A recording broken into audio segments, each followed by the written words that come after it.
Lockdown के शुरू होने के बाद प्रधानमंत्री तीसरी बार देश को संबोधन करने के लिए आए और हमेशा की तरह जो वो शब्दजाल फैलाते हैं, नया नारा फेंकते हैं, कुछ कैमोफ्लेजिंग करते हैं और कुछ झूठ भी बोलते हैं। कल के भाषण में ये सब कुछ शामिल था। प्रधानमंत्री एक बहुत बड़ा झूठ बोले कि पीपीई और N95 के किट्स इस देश में नहीं बनती थी, मैंने बनवानी शुरू की। प्रधानमंत्री इस डॉक्यूमेंटेड ट्रुथ को नकार नहीं सकते कि 31 जनवरी से पहले और 8 फरवरी के बाद हिंदुस्तान इन सेफ्टी इक्विपमेंट्स को एक्सपोर्ट कर रहा था और 24 मार्च तक एक एक्सपोर्ट जारी थी और फिर सरकार के ही एक सर्कुलर के द्वारा, एक ऑर्डर के द्वारा उसको बाहर भेजना बंद किया गया। इसलिए ऐसा झूठ नहीं बोलना चाहिए जो डॉक्यूमेंट्स प्रूव करेंगे कि प्रधानमंत्री सच नहीं बोल रहे हैं। फिर प्रधानमंत्री ने एक जो नया नारा फेंका, इस बार वो फेंका आत्मनिर्भर भारत बनाएंगे। तो प्रधानमंत्री ये जानते नहीं है जो उनकी खुद की नीतियां रही हैं हिंदुस्तान के आत्मनिर्भरता को तोड़ने की। हमारे देश के पब्लिक सेक्टर को, गवर्नमेंट सेक्टर को कमजोर करने की पूरी कोशिश की गई 6 साल के अंदर।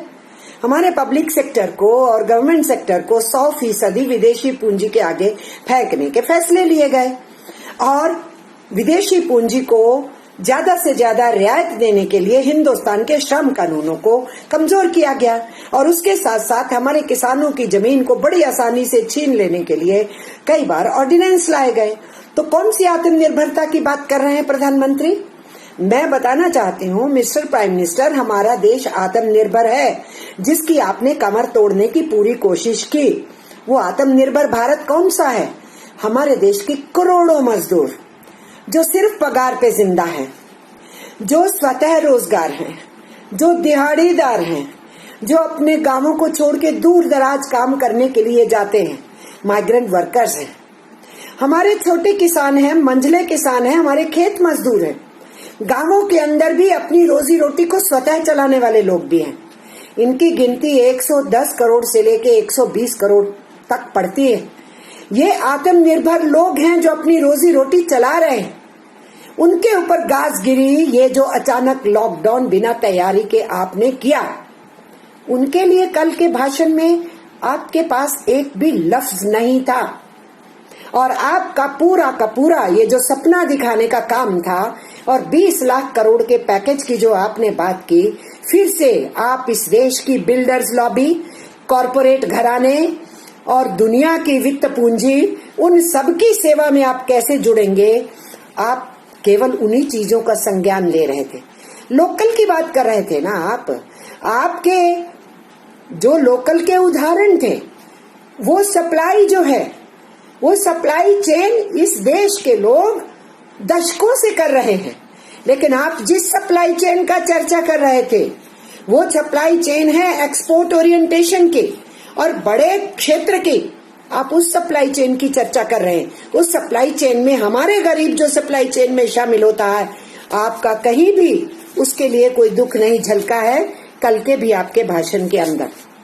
और इसलिए मैं ये कहना चाहती हूँ, आपने बोल दिया कि 4 महीने से पूरी दुनिया जो है इस महामारी से भिड़ रही है, लेकिन उस 4 महीने की लड़ाई के अंदर भारत शामिल नहीं था क्योंकि आपने दिसंबर महीने से ये पूरी दुनिया में चल रहा है, आपने मार्च के महीने तक संज्ञान नहीं लिया।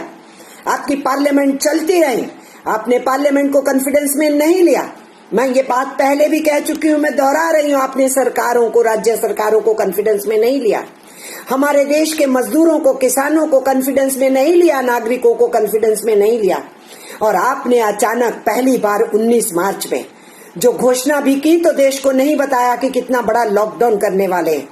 इस देश के आवाम को तैयार नहीं किया गया कि किस तरीके की महामारी से लड़ा जाएगा। और अचानक आप थालियां और घंटियां बजवाते हैं, बाद में दिए और मोमबत्तियां जलवाते हैं।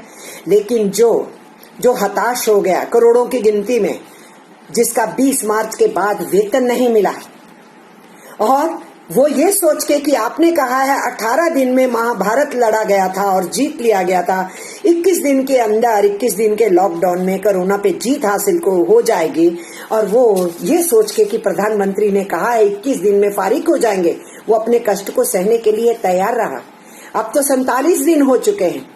वो सड़कों के ऊपर कब से चल रहा है, वो मजदूर फंस रहा है जंगलों में, रेल पटरी पे चल रहा है, कट रहा है रेल पटरी पे, एक्सीडेंट्स में मर रहा है, भूख से मर रहा है, आत्महत्या से मर रहा है।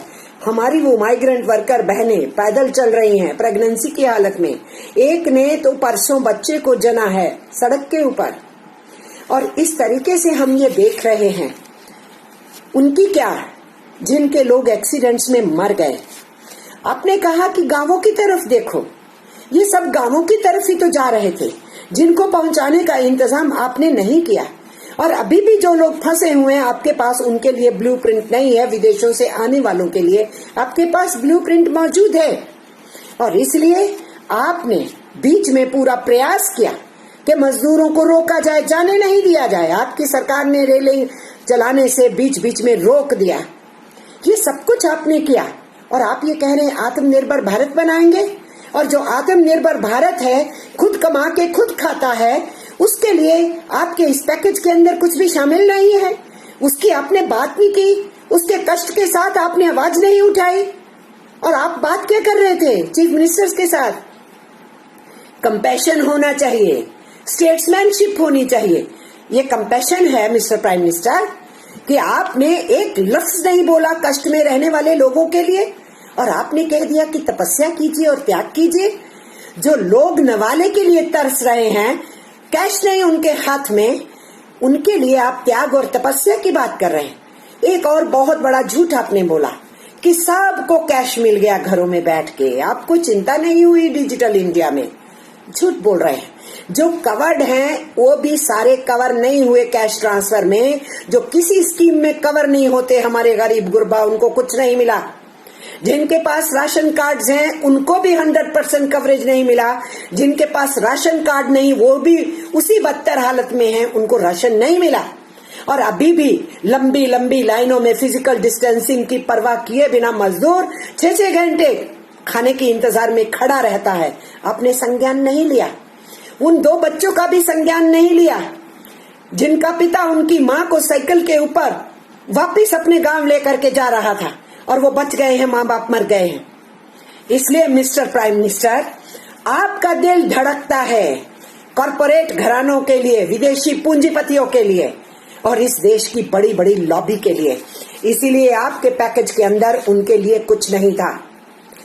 आपने अपने पैकेज में 20 लाख करोड़ का सपना दिखाया।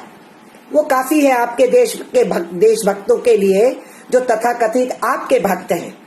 वो देशभक्त नहीं है, वो शिवडो देशभक्त हैं। उनको डुगडुगी बजाने का आपने छिंचना दे दिया। और आपके जो गोदी मीडिया हैं उनके लिए भी 2-3 दिन का काफी सामान मिल गया है आपके इस भाषण से। वो चलता रहेगा। पर मैं ये कहना चाहती हूँ, उस 20 लाख करोड़ में जब आपने ये सपना दिखाया मुंगेरी लाल का, तो कुछ सेंटेंसेस बोलने के बाद साथ में आपने ये भी बोला, आपने ये कहा कि इसके अंदर वो सब कुछ शामिल है। क्या शामिल है? जो वित्त मंत्री पहले 1,76,000 करोड़ का पैकेज देके गई थी। इसमें क्या शामिल है? जो रिजर्व बैंक ऑफ इंडिया के गवर्नर बीच में आए थे और आकर के कई घोषणाएं करके गए थे, वो भी शामिल है। जो वित्त मंत्री दोबारा आके बहुत से कंसेशंस कॉर्पोरेट घरानों को देके जा चुके हैं, वो भी, जिसके तहत और बहुत सी छूट देने का काम किया गया आरबीआई के द्वारा या वित्त मंत्री के द्वारा। ये सब कुछ अगर पैकेज मिला लिए जाते हैं, जो ऑलरेडी दिया जा चुका है वो 11 लाख करोड़ है। उसके अलावा आरबीआई ने जो कुछ पिछले दिनों इशारा किया, 5 लाख करोड़ आरबीआई संज्ञान में ले चुकी है। वो बांटने का काम जो उनको करना है और किनके लिए करना है सब हम जानते हैं। इसलिए बड़े बिजनेस के वास्ते आप सब कुछ करने को तैयार हैं और ये सब मिला करके हो जाता है 16 लाख करोड़ रुपया। 20 लाख करोड़ का जो आपने झुंझुना दिखाया है, उसमें से सिर्फ 4 लाख करोड़ है जिसको हम कह सकते हैं जीडीपी का 2 या 2.5% बनता है। पर आपको तो पूरी दुनिया के अंदर अपनी पीठ थकवाने का काम करना होता है। इसलिए आप बताना चाहते थे कि अगर अमेरिका 13% दे सकता है जीडीपी का, इंग्लैंड 12% दे सकता है जीडीपी का, कनाडा 10% दे सकता है जीडीपी का, तो हिंदुस्तान पीछे नहीं है जी, हम भी 10% दे रहे हैं जीडीपी का। जनाब, जीडीपी कहाँ है आपके? दुनिया बता रही है कि हिंदुस्तान 0 तक होने वाली है उसकी ग्रोथ। ये दुनिया बता रही है कि 40 करोड़ से नीचे ज्यादा गरीबी में धंस जाएंगे। ये तो अब सर्वविदित हो गया हिंदुस्तान के खुद के सर्वेस पे कि 27% अनएम्प्लॉयमेंट रेट हो गई। तो वो माइग्रेंट वर्कर, वो दिहाड़ीदार, उसके लिए इस बजट के अंदर कुछ नहीं है, कैमोफ्लेजिंग है। और मिस्टर प्राइम मिनिस्टर, मैं सीधे सीधे कहना चाहती हूँ, आपने रिफॉर्म्स का बात किया, आपने कहा मानव केंद्रित विकास होना चाहिए। तो आपके विकास के मॉडल में मानव तो केंद्र में है ही नहीं, यह हम 6 साल से देख ही रहे हैं। और उसके साथ साथ आपने बहुत बड़ी रिफॉर्म्स की चर्चा कर दी। आपके रिफॉर्म्स क्या हैं? आपके रिफॉर्म्स किसान को बाहर फेंक देंगे। आप एपीएमसी की बात करते हैं और एफसीआई को आप वाइंड अप कर देना चाहते हैं। और इसलिए बाजार बाजार और बाजार आपके जहन में है। आप छोटे किसान को, मंझले किसान को बचाने की बात नहीं करते, जो 85% किसानी करने वालों में से है। और आपके जो रिफॉर्म्स के मॉडल हैं वो हिंदुस्तान के मजदूरों के ऊपर और कुठाराघात करने के हैं। उसका पर्दाफाश लगातार हो रहा है। तो प्रधानमंत्री जी, आप जब मुख्यमंत्री थे, आपने गुजरात को तथाकथित मॉडल बनाया था कुछ चीजों का। वो मॉडल आप पूरे देश के ऊपर लागू कर रहे हैं, उसके ऊपर मैं बात करना चाहती हूँ। इसलिए ये आपको आज ये कहना चाह रही हूँ। आपका क्या मॉडल था? आपका मॉडल था किसानों की जमीन छीनो, आदिवासियों की जमीन छीनो, बड़े कॉरपोरेट घरानों को दो, अदानी और अंबानी को दी गई। जो 50 साल से वहां बसे हुए किसान थे, पंजाब से ले जा करके बसाए गए थे, पाकिस्तान के साथ लगने वाली सरहदों के जगह के ऊपर बसाए गए थे ताकि वो एक ढाल बन सके। आपने 50 बरस के बाद उनको कहा बोरिया बिस्तरा गोल करके यहाँ से चले जाइए, ये जमीन के मालिक आप नहीं है। आपने आदिवासियों और किसानों की जमीन छीन करके वल्लभ भाई पटेल के, सरदार वल्लभ भाई पटेल का बड़ा ऊंचा बुत खड़ा किया, जिसमें आपके कॉर्पोरेट घरानों के मित्रों ने एक नया पैसा नहीं दिया। हमारी जनता के पैसे से बने हुए पब्लिक सेक्टर का उसमें 3000 करोड़ ले लिया गया। आपने उन आदिवासियों और किसानों को जमीन वापस नहीं की। और इसलिए हम जानते हैं कि आपका एजेंडा क्या है। आपने कुर्सी के ऊपर बैठते ही 3 बार ऑर्डिनेंस लाया लैंड एक्विजिशन एक्ट को बदलने का, जो अंग्रेजी राज के कानून को बदलने के लिए पार्लियामेंट में बहस चली। 2013 में कानून बना, बीजेपी भी उसके अंदर वोट करने में शामिल थे। आपने कुर्सी पे बैठते ही 2014 में उस कानून को तोड़ने की कोशिश की। तो आपका जो रिफॉर्म्स का एजेंडा है किसानों के बारे में, जमीन के बारे में, आपने लैंड की बात की, हम परिचित हैं उससे। आपने लिक्विडिटी की बात की, तो हम जानते हैं आपके राज के दौरान 36 घराने देश को छोड़ के भाग गए। उनमें से कुछ का पिछले दिनों के अंदर पैसा माफ किया गया। आपके राज में 13 लाख करोड़ रुपए से ऊपर नॉन परफॉर्मिंग एसेट्स बनाए गए। वो पैसा सारा डूबत पैसा है और वो देश के ऊपर बहुत बड़ा कुठाराघात है। हम जानते हैं लिक्विडिटी के क्या मायने हैं।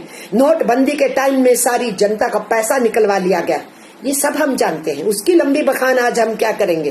तीसरी बात आपने जो की लॉ की, तो रूल ऑफ लॉ को तो आप मानते नहीं। रूल ऑफ लॉ आपको और आपके लोगों को प्रोटेक्ट करने के लिए होना चाहिए।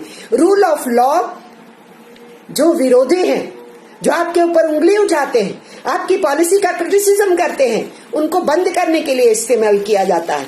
और इसीलिए आपने इस जो मेडिकल इमरजेंसी थी उसको भी लॉ एंड ऑर्डर की प्रॉब्लम बना दिया। इसलिए वर्कर जब वेतन की मांग कर रहा है उसकी पिटाई हो रही है, जब वो घर जाने की बात कर रहा है उसकी पिटाई हो रही है, जब वो राशन के लिए सड़क पे निकल रहा है उसकी पिटाई हो रही है। क्योंकि आपकी नजर में ये कोई मानवीय समस्या नहीं है, ये कोई मेडिकल इमरजेंसी नहीं है, ये लॉ एंड ऑर्डर प्रॉब्लम है। और चौथी बात आपने एल की क्या कही, लेबर। तो आपने यही काम गुजरात के अंदर किया था किसानों के लिए और इसी तरीके से आपने लैंड का काम तो किया ही था, लिक्विडिटी के मामले में भी आपका यही हिसाब था, और रूल ऑफ लॉ को हम जानते हैं, गोधरा से लेके गोधरा के बाद के कांडों में क्या हुआ, आप रूल ऑफ लॉ का कितना सम्मान करते हो। और जो लेबर की बात है, आपके चीफ मिनिस्ट्री के राज के दौरान वहां पर श्रम कानूनों को बहुत तोड़ा और मरोड़ा गया था, और आज एक तरफ आप तथाकथित सपना दिखा रहे हैं और लोगों को कैमोफ्लेज करके झूठ के अंधेरे में फंसा रहे हैं, दूसरी तरफ हिंदुस्तान के श्रमिकों के कानून को तोड़ रहे हैं। आपने कुर्सी पे बैठते ही वसुंधरा राजे की सरकार को, बीजेपी की सरकार को इस्तेमाल करके 4 कानूनों को वहां असेंबली में चेंज करवा के और राष्ट्रपति के सिग्नेचर करवा के दिए। उसके बाद पूरे हिंदुस्तान के चीफ सेक्रेटरीज को एडवाइजरी देके उन कानूनों में 10 राज्यों में परिवर्तन कराया। आज आप उत्तर प्रदेश की योगी सरकार का इस्तेमाल कर रहे हैं और उनके जरिए से ऑर्डिनेंस लाया गया है, एक देश, एक भाषा, एक नेता, एक टैक्स, एक पहरावा, एक खान, यही बातें आप करते हैं ना। और उसी के तहत आपने कहा कोडिफिकेशन का, जब हम लोगों ने विरोध किया ट्रेड यूनियंस ने, तो आपने कहा एक देश एक कानून, और आज केंद्रीय कानूनों के ऊपर एक राज्य की सरकार ऑर्डिनेंस बना रही है। ये है आपका फेडरलिज्म। फेडरलिज्म के ऊपर चोट, उसको तोड़ना और कंट्राडिक्टरी नारे देना, आपका सारा भाषण विरोधाभास से भरा हुआ था।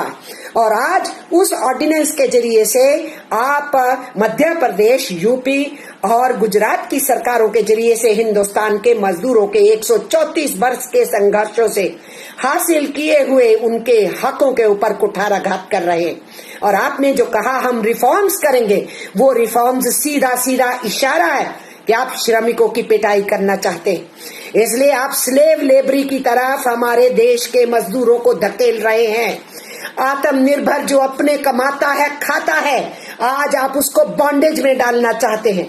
आप दुनिया के जितने इंटरनेशनल कोवेनेंट्स हैं जिसमें हिंदुस्तान शामिल है, आप उसकी धज्जियां उड़ा रहे हैं। ILO के साथ कन्वेंशंस में जहां जहां एग्रीमेंट है हिंदुस्तान की सरकारों का, आप उसको तोड़ रहे हैं। इसलिए कल का आपका भाषण, हम ये कह सकते हैं, वो आईना है इस बात का कि आप आगे जाकर के क्या करने वाले हैं। इसलिए 20 लाख करोड़ का झुंझुना मुबारक हो नरेंद्र मोदी जी के भक्तों को और उनके गोदी मीडिया को। और देश के मजदूरों को मैं ये कहना चाहती हूँ, आपके लिए कुछ नहीं है। किसानों के लिए कहना चाहती हूँ, आपको बाजार के हवाले किया जाएगा और सरकार अपनी जिम्मेदारी से मुक्त होना चाहती है। और इसलिए इस मौके के ऊपर मैं इतना ही कहते हुए कि गुजरात के मॉडल को आप पूरे हिंदुस्तान में जो थोपने का काम कर रहे हैं, वो गुजरात का मॉडल आपका फेल हो चुका है। अब हिंदुस्तान को फेल करने के लिए आप निकल पड़े हैं। अपनी असफलताओं को छुपाने के लिए नए नए नारों को फेंकने का काम, कैंपेन चलाने का काम आप करते रहे हैं। आप आगे भी करेंगे, हम ये समझते हैं। लेकिन मैं श्रमिक आंदोलनों की तरफ से कहना चाहती हूँ, हमने आपकी चुनौती स्वीकार की और हम लड़ेंगे। हम आराम से नहीं बैठे। हमने मई दिवस मनाया, उसके बाद अलग अलग ट्रेड यूनियंस ने अपने संघर्ष को आगे बढ़ाया।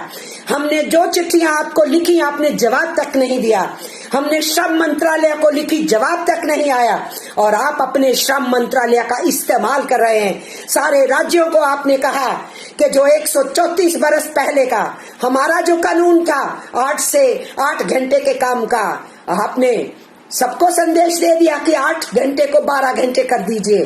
तो आप दिल्ली में बैठे बैठे राज्य की सरकारों को निर्देश दे रहे हैं, दूसरी तरफ फेडरलिज्म तोड़ रहे हैं, तीसरी तरफ एक राज्य सरकार से केंद्र कानून पे हमला करवा रहे हैं, ऑर्डिनेंस करवा रहे हैं, और कभी चीफ मिनिस्टर्स को संज्ञान में नहीं लिया। और अब सारी चीजें चीफ मिनिस्टर्स पे फेंक भी रहे हैं, लेकिन जो राज्यों की मांग है उसको पूरा भी नहीं कर रहे।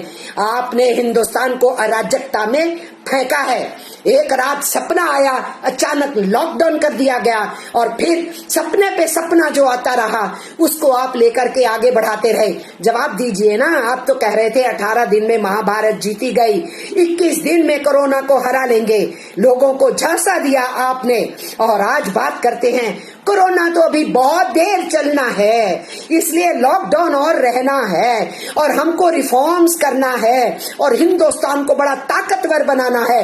हिंदुस्तान की कमर तो आप पहले ही तोड़ चुके हैं नोटबंदी और जीएसटी के बाद, और उसके बाद बेरोजगारी की दर को बढ़ा के और जिस ढंग से लॉकडाउन लागू किया, और फिर रोजमर्रा खाने और कमाने वालों को आज भी आपने उनको 3 महीने 4 महीने की जो हम मांग कर रहे थे कि सरकार पगार दे, आप उसके लिए तैयार नहीं है। इसलिए मिस्टर नरेंद्र मोदी, मजदूर यूनियनों ने आपकी चुनौती स्वीकार की है। आने वाले दिनों में हमारा संघर्ष बढ़ेगा, हम लड़ाई को तेज करेंगे।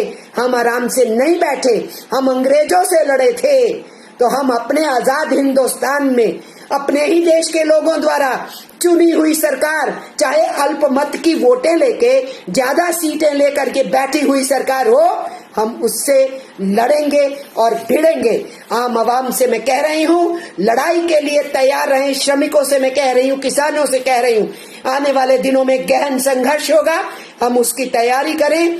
आप सबको नमस्कार और प्रणाम, सत श्री अकाल और आदाब कहते हुए मैं जय हिंद कहते हुए अपनी बात को खत्म करती हूँ। फाइनेंस मिनिस्टर क्या पैकेज लाती हैं, मैं फिर आपके बीच में आऊंगी। धन्यवाद।